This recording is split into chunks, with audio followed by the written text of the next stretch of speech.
আসন্ন ঈদে মুক্তি পাচ্ছে চিত্রনায়ক সিয়াম আহমেদের বিগ বাজেটের সিনেমা জঙ্গলি। ইতিমধ্যেই প্রকাশ পেয়েছে সিনেমাটির ফার্স্ট লুক, পোস্টার ও টিজার।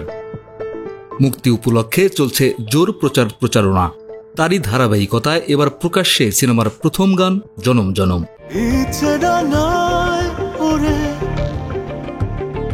রোমান্টিক এ গানে ফুটে উঠেছে সিয়াম ও দিঘির চমৎকার রসায়ন। টাইগার মিডিয়া ইউটিউব চ্যানেলে প্রকাশিত গানটি ইতিমধ্যেই দর্শক শ্রোতাদের মন জয় করেছে। মন্তব্যের ঘরে ভক্ত শুভাকাঙ্ক্ষীরা জানান দিচ্ছেন তাদের মুগ্ধতার কথা। সিয়াম দিঘি জুটিকে বেশ ভালো মানিয়েছে বলে মন্তব্য করলেও কেউ কেউ গানটির প্রেজেন্টেশন নিয়ে আশাহত। জনম জনম গানের কথা ও সুর অসংখ্য কালজয়ী গানের স্রষ্টা প্রিন্স মাহমুদের।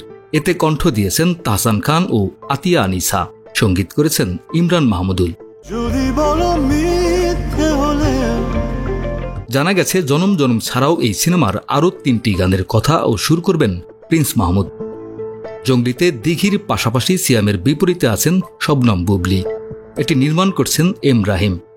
সিনেমাতে আরও অভিনয় করেছেন দিলারা জামান, শহীদুজ্জামান সেলিম, রাশেদ মামুন অপু, সোহেল খান, ইরফান মৃদা, শিবলু সহ আরও অনেকে। ডেস্ক রিপোর্ট, আমাদের সময়।